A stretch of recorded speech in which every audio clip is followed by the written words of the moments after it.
Bonjour. Alors, si vous avez été dans la salle depuis le début, vers 14 heures, il y a quand même eu deux superbes conférences, deux super filles qui parlent de très jolies choses. Et moi aussi, j'ai plein de jeux, j'ai plein de tests à vous faire, donc ça va être sympa. Donc ça s'appelle un icebreaker. Donc tous mes slides sont en anglais, mais moi je parle français, heureusement. Je vais vous demander gentiment de tous vous lever. OK. C'est bien, ceux qui sont au fond, ils sont déjà debout. Et imaginez une chose improbable, c'est que vous êtes tout seul, toute seule, juste avec moi. Donc il n'y a pas tous ces gens-là. Et on a eu une super conversation et on commence à partir l'un d'un côté, l'autre de l'autre. Et vous voulez me faire le geste de on s'appelle. D'accord? Est-ce que vous pouvez me faire maintenant le geste on s'appelle? OK, cool. Attendez. C'est là le test, OK? Toutes les personnes qui ont fait ça, s'assoient, please, s'il vous plaît.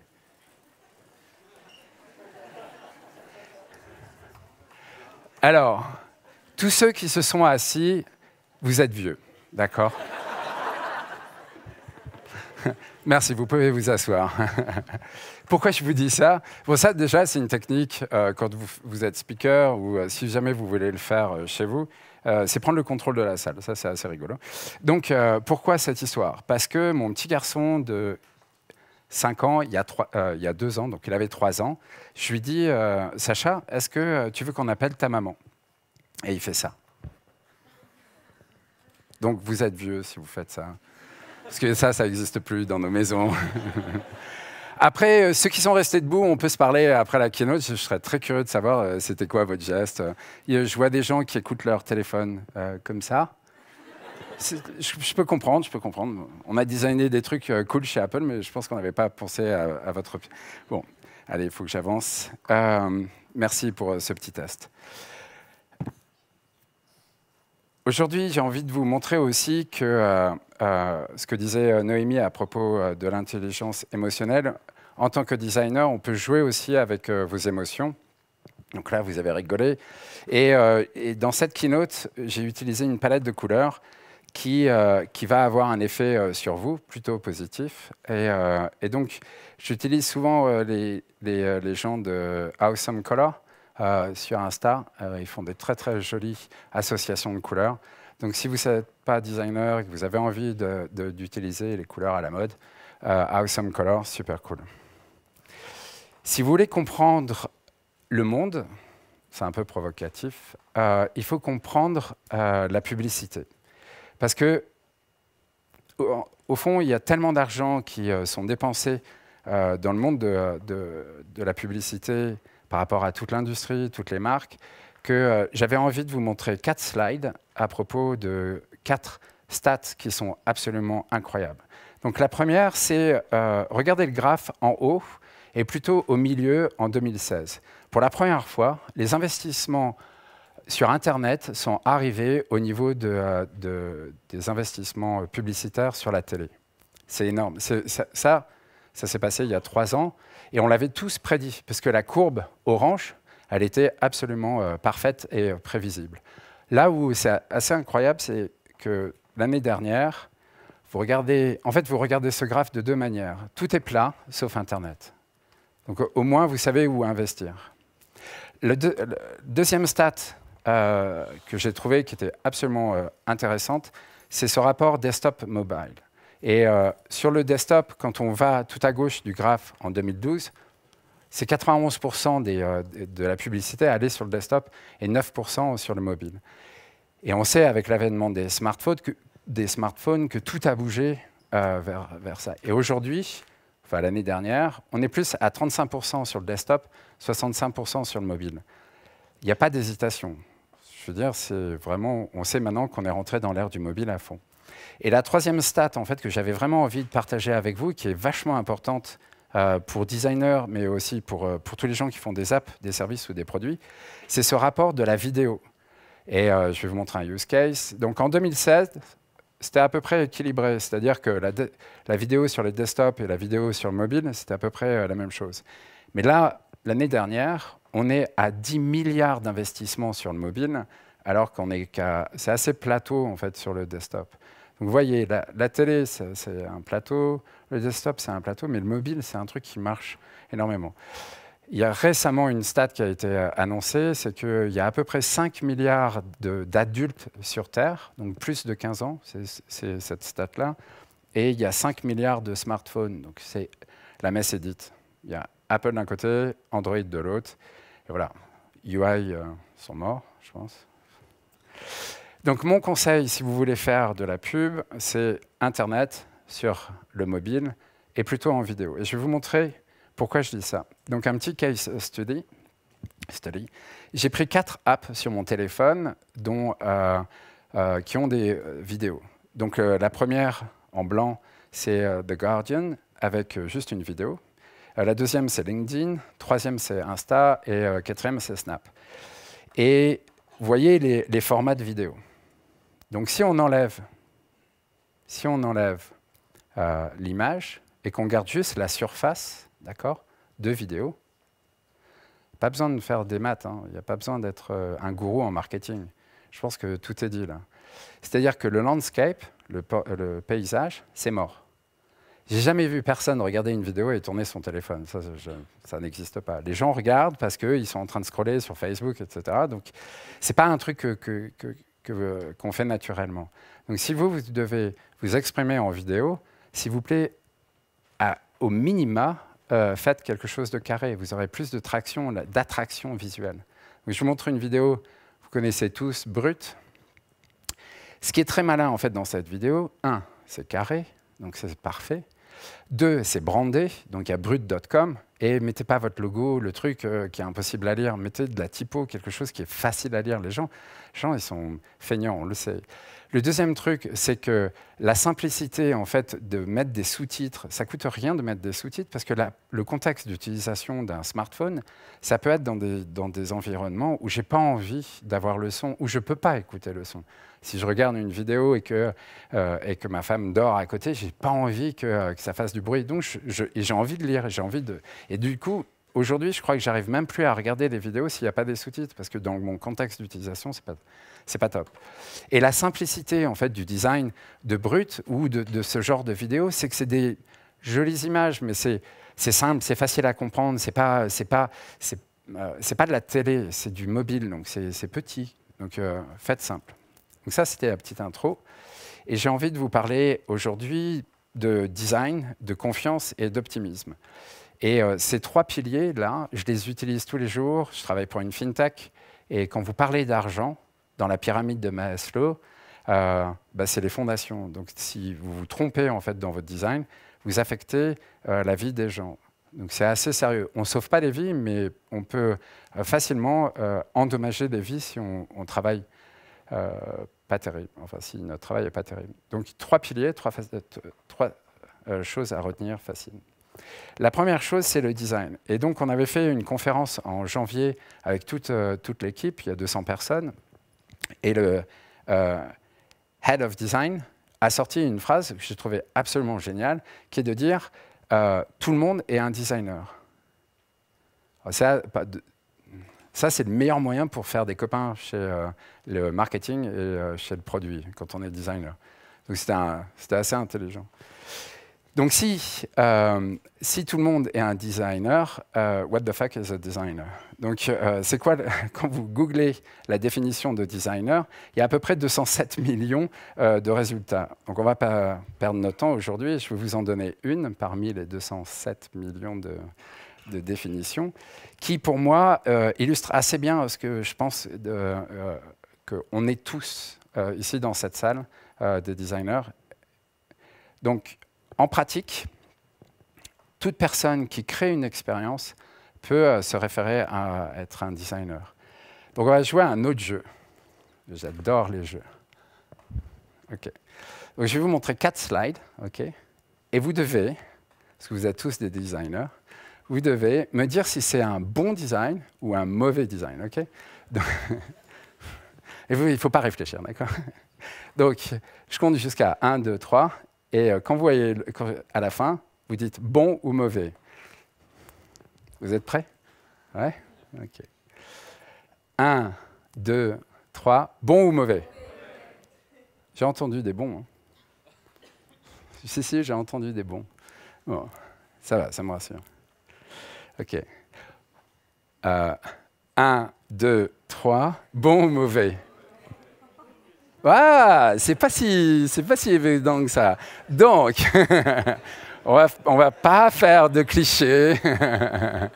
On va pas faire de clichés, mais je pense que c'est les deux. Je pense que c'est assez intéressant. Je pense que le pont est très joli, et puis Big Ben est magnifique. Maintenant, ce jour ensoleillé est très inspirant.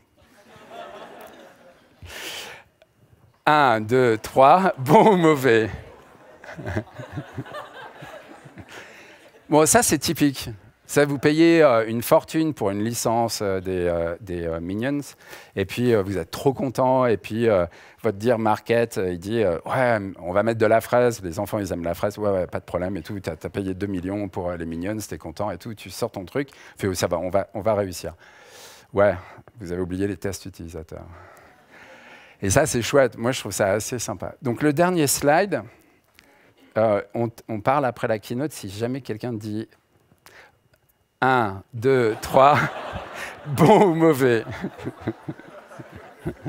Bon, il n'y a pas photo. Donc voilà, quand on est tous designers, ça peut vite tourner au ridicule et c'est certaines choses à éviter. Moi, j'adorerais que mon fils rentre dans l'éléphant, fasse un gros caca. Je pense que je prendrais la photo. Je trouve ça assez génial. Alors, qu'est-ce que j'ai fait en fait sur vous? J'ai créé en fait une émotion. Donc, si vous avez écouté les deux confs d'avant, une émotion en fait génère automatiquement un souvenir. Donc, vous avez rigolé et vous allez vous souvenir de ça. Vous allez peut-être vous souvenir que de l'éléphant ou du Minions. C'est pas très très grave. Mais en fait, ce qui est important, c'est de fabriquer une émotion et fabriquer un souvenir quand on a un design qui est efficace. Et pour moi, la manière dont on arrive à ça en design, c'est quand on arrive à une balance, un équilibre, pardon, entre la simplicité, l'utilité et la beauté. Et c'est ces trois mots-là, en fait, que je trouve, ils sont faciles à retenir, ils sont faciles à appliquer dans votre quotidien. Il n'y a aucun problème. L'utilité, la facilité d'usage. Tous les mots sont en anglais, donc c'est souvent assez difficile de raconter. Ease of use, des choses comme ça. Il y a plein de littérature là-dessus et je n'ai pas trop le temps de vous en parler. J'adorerais vous en parler, mais j'aimerais plus me focaliser sur la simplicité et sur la beauté. Et la simplicité, c'est quelque chose qui est souvent mis de côté. On dit oui, il faut faire des interfaces plus simples, etc. Ce n'est pas facile. Et de mon point de vue, c'est la sophistication ultime. C'est Leonardo da Vinci qui l'a dit, Steve Jobs l'a repris. On ne sait plus trop qui a dit quoi, mais en tout cas, c'est vrai que ça demande un effort phénoménal de simplifier des interfaces. Et pour vous donner un exemple en fait, de cette démarche de simplification, c'était quelque chose que nous, on a fait dans notre startup, qui était d'explorer pendant des mois. Donc, on a eu la chance de pouvoir explorer pendant 3 mois des centaines de prototypes pour arriver à dire non à pratiquement tous. Et je vais vous montrer en vidéo ce que ça donne.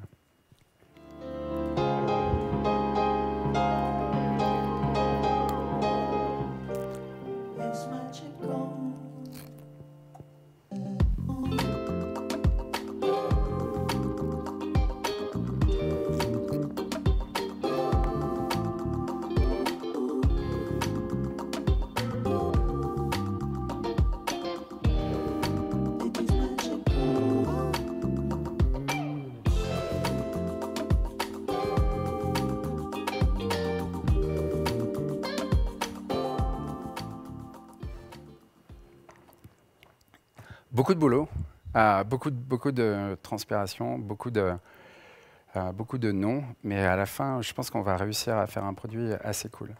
Et l'utilité et la simplicité, en fait, c'est un petit peu comme la pyramide de Maslow, c'est utilité d'abord, simplicité. Une fois que vous avez achevé ça, vous allez vers la beauté. Et la beauté, dans notre cas, dans notre étude, ça a été d'utiliser les couleurs. Je rebondis sur ce que j'ai dit au début, c'est que par l'utilisation des couleurs, je peux générer une émotion. La psychologie des couleurs, c'est très connu et c'est très efficace. Donc, c'est pour ça que mes slides pour le design sont orange. Vous allez voir la couleur des autres slides par thématique. Donc, on a travaillé les couleurs, on a travaillé des approches genre Feng Shui, où on jouait avec les matériaux et on jouait aussi avec les dominantes de couleurs. Super intéressant. On a pris des tonnes de photos de fleurs, parce qu'on veut associer ça, c'est-à-dire l'argent avec les fleurs. Je n'ai pas le temps de vous expliquer, je n'ai pas envie de vendre en plus ClearScore, ce n'est pas le principe, mais c'est l'idée, c'est le concept. Et on arrivait à faire des interfaces où on utilisait en fait la fleur comme un élément principal de l'interface, de l'émotion, et on mettait un blur dessus, c'était assez sympa. Donc pour symboliser en fait la partie design, de mon point de vue, si vous voulez créer des souvenirs et faire un design efficace, utility, simplicity and beauty, c'est vos 3 mots, c'est facile à adopter, c'est beaucoup de travail, mais c'est chouette. Parlons de confiance maintenant. Vous avez vu, c'est bleu. Alors, le bleu est la couleur la couleur préférée, quel que soit le sexe, quel que soit l'âge, quel que soit l'endroit sur la planète. Donc, si vous voyez ces slides en bleu, vous devriez avoir confiance en moi. Alors, la semaine dernière, on a reçu un message d'utilisateur qui nous... ça fait 6 mois qu'on bosse comme des dingues, et on a ça. Je vous laisse... Je n'ai pas envie que vous le lisiez. Je veux qu'on regarde d'abord la première réaction de mon project manager. Je veux lui faire un câlin. Et c'est tellement normal, parce que quand vous avez bossé comme des dingues, que vous avez essuyé des fails et vous pensez que c'est la bonne chose, quand une personne commence à dire j'aime cette app, j'ai envie de l'utiliser, et que cette personne, elle dit c'est une app en qui je peux avoir confiance, notre job est fini. C'est bon, on a réussi notre pacte. Donc comment ça marche en fait? Comment on arrive à générer la confiance via une app, un service ou un produit? La première chose, c'est, vous l'avez entendu peut-être dans d'autres salles, c'est l'éthique, mais aussi c'est d'avoir des principes de design très solides. Et aujourd'hui, on est absolument en avance là-dessus. C'est-à-dire que toute la communauté a travaillé. Il y a beaucoup de gens en fait, qui parlent des principes, des good patterns. Je vous invite à regarder humanbydesign.com. C'est génial. C'est empowering, finite, inclusive, respectful, sourceful, transparent. Il y a plein d'exemples, il y a plein de choses à regarder. C'est une mine d'informations et ça pourra vous permettre de vous détacher en fait, des concurrents. Il y a un autre aspect aussi qui vient plus là, du marketing. Si vous connaissez Seth Godin, grand gourou du marketing, et lui, il dit que la fréquence et la connaissance amènent la familiarité. Plus ça devient familier, plus on a confiance, et la confiance amène le profit. J'ai voulu extraire juste en fait 3 mots de cette formule, parce que c'est une vision marketing, mais la vision design de ça est un petit peu plus différente. Il faut faire attention, en fait, parce qu'on est en 2019 et ça a un petit peu changé. Donc, la fréquence. Combien de fois les gens utilisent votre app, votre service?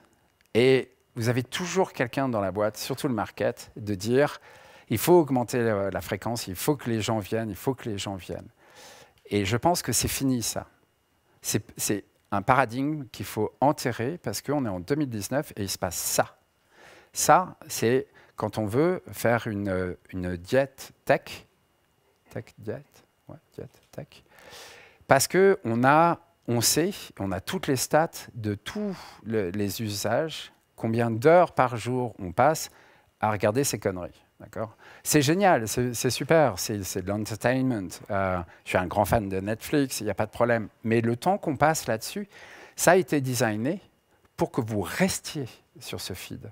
Netflix, le bouton va jouer la prochaine série dans les 5 secondes. Ça a été designé. Tous, le Facebook, tout ça, c'est de la dopamine. C'est-à-dire que ça monte à votre cerveau et vous en voulez encore. Donc nous, on a décidé de faire l'inverse. On a commencé par designer pour des micro-moments, parce qu'on pense qu'on veut sauver du temps aux utilisateurs. Dans la startup d'avant, non, ce n'était pas dans une startup, c'était dans une boîte d'avant, le formulaire pour les professeurs anglais qui voulaient trouver un nouveau job, c'était 4 heures. C'était un formulaire de 4 heures. Et quand vous êtes un prof et que vous voulez changer de métier, il faut postuler à 3 jobs. Ça veut dire 12 heures de formulaire. Parce qu'évidemment, le formulaire 1, il ne marche pas pour l'école 2, etc. Le truc complètement débile. Et nous, on est arrivés, on s'est dit comment on peut simplifier. On a réduit, on a fabriqué des formulaires plus intelligents, on a traqué les datas avec l'accord des gens et on l'a réduit de 4 heures à 30 minutes. Vous imaginez la réaction ? C'est-à-dire, même nous, on était tellement contents. Ça veut dire qu'au lieu de 12 heures, la personne passait 1h30. Ça veut dire qu'elle avait plus de temps pour s'occuper de ses élèves, de sa famille, d'elle, etc. Donc ça, c'était fantastique. Si vous sauvez du temps, si vous faites gagner du temps aux gens, vous gagnez un méga point par rapport à vos concurrents. Et ça, c'est vraiment nouveau et ça, c'est vraiment important.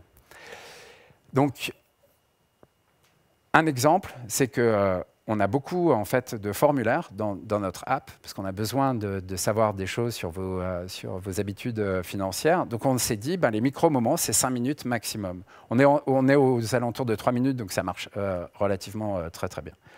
Et je vous montre en fait ce que ça donne. Ça, c'était un proto. Ouais, super designers, ils sont très très cool. Et voilà, donc là on a une émotion, donc quelque chose qui est assez riche, mais après les formulaires ils sont assez simples, ils sont sur un fond blanc, ils sont pragmatiques, ils sont faciles à lire, ils sont simples. Donc ça commence par j'ai envie de le faire, wow, super, micro-moment, je t'attrape, je fais quelque chose de très joli, et après je vais vers la simplicité parce que je veux l'efficacité.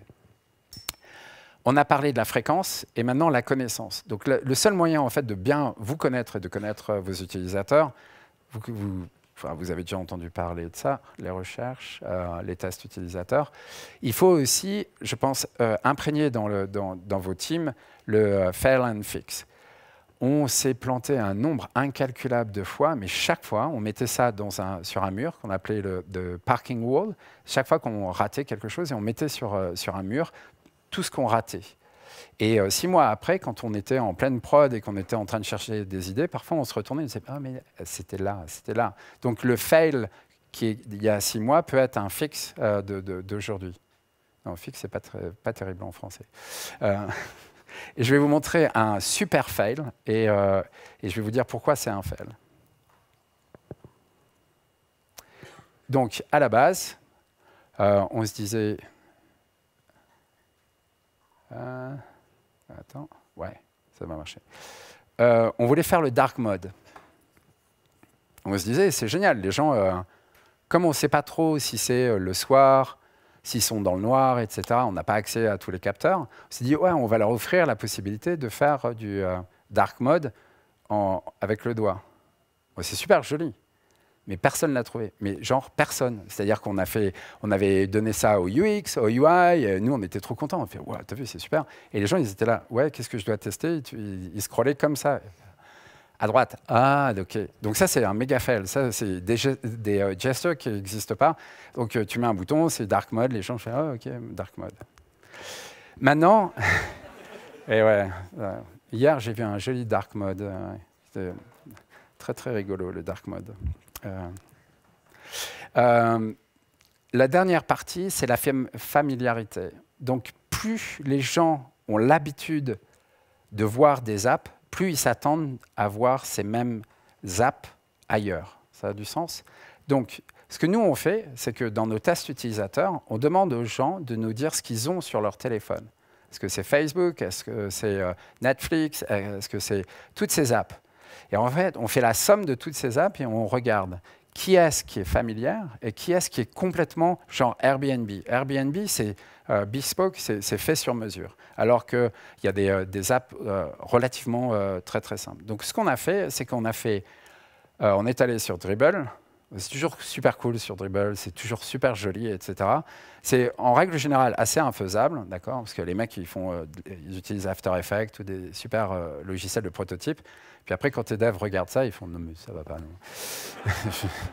Donc, on a regardé des trucs comme ça qui étaient assez cool. On cherchait des calculateurs, on cherchait des trucs, tu vois, où tu peux toucher. On a fait des super. Comment tu vas donner 5 points, 4 points. C'est balèze, celui-là. Celui-là, pour la carte bleue, tu rentres directement les codes et tout. En termes d'accessibilité, c'est juste une merde, mais bon, ça, on est d'accord. Et c'est génial. Moi, je trouve ça super joli. Le dernier, j'aime beaucoup. C'est en fait répondre à une question. À gauche, à droite, il n'y a pas le droit à l'erreur, là. Donc ça passe pas. Normalement, les UX, ils vont vous faire... Non, le droit à l'erreur. Comment je reviens en arrière? Ben non, il n'y a pas de back button. Pardon. Donc voilà. Donc on a fait ce jeu. On a invité pas mal de gens à faire ça, pas mal de UI. Et puis, on a invité 2 devs. Et ça, faites-le, parce que c'est tellement rigolo. Un iOS et un Android. Donc, au milieu, tout ce qu'on voulait faire de triper complètement délire, etc. Et on donnait des points au iOS et à l'Android. Comment c'est facile de le faire, d'accord? Et moi, en tant que lead product, j'avais dit... Ma vision du produit, c'est qu'on est plus proche du natif que du fait sur mesure, parce que je pense que la familiarité, elle est plus vers là. Donc ça, c'est mon point de vue, c'est débattable. Et on a commencé à scorer. Donc on a scoré le keyboard. Donc en haut, tout en haut, là, iOS, 1 point. Et Android, 1 point. Donc ça, c'était rigolo. Donc on s'est dit, OK, on garde le keyboard natif, parce que ça ne coûte rien, on peut le sortir. Puis après, on est allé sur les pop-up. Là, pareil, les 2 gars, c'était là, facile à faire, on peut le faire, il n'y a pas de problème. OK, on reste dans le natif. Vous vous souvenez de ce gars-là? Ça, c'est là, tout le monde l'a aimé, tout le monde le voulait et tout. Et là, grosse surprise. Donc nous, au milieu, ça c'est notre design au milieu, d'accord? Et là, le gars, enfin notre dev iOS, a commencé à blanchir. Il a fait « Ah, oula, wow, là, comme ça ». Il fait 4. Et là, le mec, le dev Android, oh bah ouais, mais moi, tu vois, c'est natif, c'est presque natif, trop facile et tout. C'est génial. Donc faites ça, c'est un super jeu. Les gens, c'est une belle bataille, c'est chouette. Du coup, en fait, pourquoi c'est 4 sur iOS? Parce que le petit 20, quand vous le déplacez, s'il suit le pouce, ça coûte très cher sur iOS. C'est natif sur Android. Il suffit juste de mettre le 20 fixe et de laisser le truc bouger. Donc voilà. Donc, ça, c'est la familiarité, c'est comment gagner la confiance. Et il me reste 9 minutes pour vous parler d'optimisme. Donc, j'espère avoir quelques questions aussi. Optimisme, c'est blanc. Donc, en fait, pourquoi? Parce que, en fait, de mon point de vue, si vous voulez faire un meilleur produit, une meilleure app ou un meilleur service, je vais y arriver, il faut commencer avec vous-même. En fait, je l'ai remarqué. Je ne sais pas si vous avez déjà fait attention, peut-être que ça va vous changer votre vision, mais les 4x3, quand on se balade, quand on fait du vélo, il y a des pubs sur les 4x3. Parfois, on se demande si les créatifs, ils étaient dépressifs, s'ils avaient perdu leur meuf, je sais pas, où il y avait un problème. Parce que parfois, tu regardes l'image et tu fais « Waouh !» Je ne sais pas qui a payé pour ça, mais ils ont pas l'air d'être très bien tous, quoi. Donc ça commence par soi. Fondamentalement, ça commence par soi. Ça commence par l'ambiance dans le studio, ou l'ambiance dans la boîte. Ça commence par essayer d'avoir plutôt des good vibes et d'avoir une ambiance créative, une ambiance où en fait les gens se sentent bien. Il y a plein de choses sur LinkedIn en ce moment avec les comment avoir une boîte en meilleure santé, etc. Enfin, c'est de la folie. Je ne vais pas en parler. Je vais vous montrer plutôt une vidéo. Et parce que j'adore les vidéos, parce que je trouve que c'est complètement génial. Si vous ne connaissez pas TikTok, vous êtes vieux. Non, je plaisante. TikTok, c'est assez sympa. C'est assez jeune. Très jeune, c'est très très intéressant. Et en fait, pour revenir à l'optimisme, Je trouve que c'est la vidéo parfaite. Donc, je vais vous demander de vous concentrer sur une chose, d'accord? On va dire que c'est elle, d'accord? C'est comme oiseau, on va dire que c'est une maman. Et elle a des œufs, d'accord? Vous voyez bien les œufs? Ok. On peut baisser la lumière? Cool, merci. Vous êtes prêts?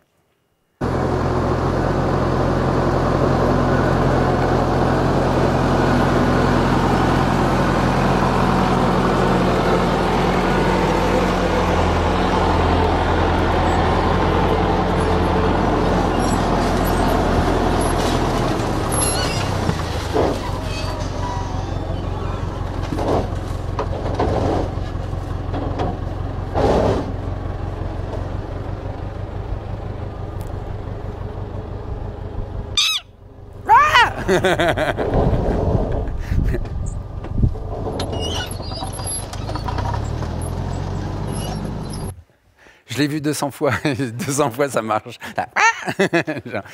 Alors, je vous ai demandé en fait de vous concentrer sur, je viens de faire encore un petit test sur vous, je vous ai fait vous concentrer sur le problème, d'accord?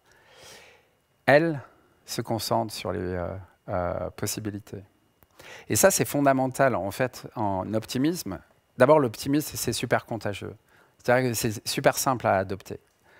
Premièrement, le verre est toujours à moitié plein. Toujours, toujours, toujours. Sur LinkedIn, je suis en train de me créer un profil où j'ai besoin de vendre une idée, un side project, des jouets pour enfants faits avec du plastique récupéré dans l'océan. Un petit coup de pub. Et je dis toujours des choses positives. Même quand je ne suis pas d'accord, j'essaye de me concentrer en fait sur les possibilités. Parce que de la minute où vous vous concentrez sur les problèmes, vous générez des problèmes. Je ne dis pas qu'en tant que designer, vous êtes tous des designers, vous devez trouver des solutions aux problèmes, mais focalisez-vous, une fois que le problème est inscrit ou alors labellé, il faut se concentrer sur les possibilités. Et c'est ça le changement, en fait, le changement qui peut permettre à votre team de gagner en fait, la confiance des utilisateurs, de gagner une meilleure audience. C'est juste vous êtes super positif. Et les gens ont besoin de ça parce que, bon, il va y avoir une tempête ce soir, les chapiteaux vont s'envoler. Donc, tout va bien. Les speakers vont venir dans d'autres salles, tout va bien, à moitié plein, d'accord? Et le dernier... La dernière chose que je voulais dire, et il existe un grand designer, encore vivant, parce que la plupart, j'avais deux mentors. J'avais Steve Jobs, qui est mort l'année où j'ai rejoint Apple, enfoiré. Et le deuxième, non, sérieux, moi j'ai accepté d'aller bosser là-bas juste pour lui, même si je savais très bien que je le rencontrerais jamais. Je l'ai jamais rencontré, mais juste, voilà, tu bosses pour Steve Jobs, ça va, quoi. Et même si tu fais de la merde, mais bon, tu bosses pour Steve Jobs. Et monsieur Dieter Rams, si vous voulez savoir un petit peu comment fonctionne le design produit, il a passé sa vie à fabriquer des choses assez fantastiques. Il a travaillé pour Brown pendant très longtemps et des objets iconiques dont Jonathan Ive s'est inspiré pour fabriquer le Mac, l'iPod, etc. Donc ce monsieur-là a inspiré par 2 ou 3 générations de designers, mais aussi, lui, il prône le less is better. C'est-à-dire qu'on produit moins, qu'on utilise moins, qu'on fabrique moins d'objets nouveaux, qu'on recycle. Il a dit ça il y a 40 ans, c'est juste génial. Donc, suivez ce gars-là, il est assez impressionnant. Maintenant, petit récap, ça c'est pour si vous voulez prendre en photo, laissez-moi juste finir et puis vous le prenez en photo si vous voulez. Donc de mon point de vue, si vous voulez comprendre le monde, comprenez le monde de la pub. Tout le monde est un designer, tout le monde doit trouver une solution à un foutu problème. En utilisant la simplicité, l'utilité et la beauté, ça crée en fait une émotion qui va créer des souvenirs. Et c'est ça qu'on appelle le design effectif. Attends, c'est pas fini. Et, la confiance vient au moment où en fait on établit des principes de design très solides et qu'on utilise par exemple humanbydesign.com ou l'éthique ou des patterns familiers. S'il vous plaît, arrêtez d'utiliser des dark patterns. Si vous ne connaissez pas les dark patterns, n'y allez pas, c'est pas bien, c'est le mauvais côté de la force, donc c'est pas bon. Et puis ça ne fait pas gagner d'argent. Concentrez-vous plutôt sur les possibilités que sur des problèmes de problèmes. Et puis je vais le faire en anglais parce que c'est quand même c'est plus cool. Take it easy parce qu'il y a de l'espoir. Merci.